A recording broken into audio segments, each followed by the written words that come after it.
ದುಡ್ಡು ತಗೊಂಡು ಯಾರಿಗೆ ಲೋನ್ ಕೊಡ್ತಾ ಇದ್ದಾರಪ್ಪ ಅಂತ ಅನ್ನೋದು ಕೆಲವೊಂದಿಷ್ಟು ಉದಾಹರಣೆ ಕೊಡ್ತಾ ಹೋಗ್ತಾ ಇದ್ದಾರೆ ಅವರು.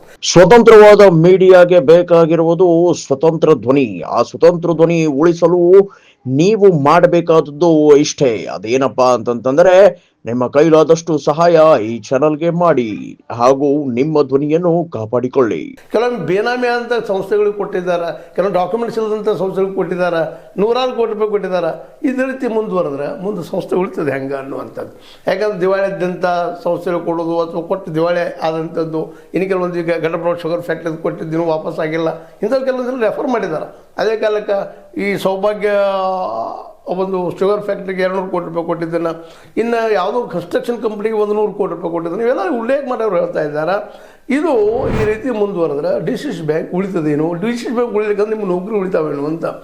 ಮತ್ತು ಈಗಾಗಲೇ ಒಂದು ಆರೋಪವಾದ, ಈಗ ನೌಕರರ ಸಂಘದ ನಮ್ಮ ಇವ್ರ ಮೇಲೆ ಲಿಂಗಪ್ಪ ಖರೇನವರು ಅಧ್ಯಕ್ಷ ಮೇಲೆ ಆರೋಪ ಅದ. ಅವರಿಗೆ ಕಾರು ಗಾಡಿ ಸಲುವಾಗಿ ಈ ವರ್ಕರ್ಸ್ಗಳಿಂದ 10,000 ರೂಪಾಯಿಗಳನ್ನು ದುಡ್ಡನ್ನು ವಸೂಲು ಮಾಡ್ತಾ ಇದ್ರು, ಅದಕ್ಕಾಗಿ ತಿಕ್ಕಾಟ ಬಂದದ್ದು ಅಂತೇಳಿ. ಇದರ ಅರ್ಥ ಇದು ಭ್ರಷ್ಟಾಚಾರಕ್ಕೆ ಒಳಗಾದ್ರೆ ಕಾರು ಗಾಡಿ ಅವ್ರಿಗೆ ಯಾಕೆ ಬೇಕಾಗಿದೆ ಅಧ್ಯಕ್ಷರವ್ರಿಗೆ ಅನ್ನುವಂಥ ಒಂದು ದೊಡ್ಡ ಪ್ರಶ್ನೆಯೂ ಇಲ್ಲದ. ಅದಕ್ಕಾಗಿ ಇದು ಆಗಿದ್ದಂತ ಸುದ್ದಿ ಉಳಿತಾವೆ. ಅಂದ್ರೆ ಈ ನೌಕರರ ಸಂಘದಿದ್ದು ಇದನ್ನು ಸಹಿತ ವಿಚಾರ ಮಾಡಬೇಕಾಗಿದೆ.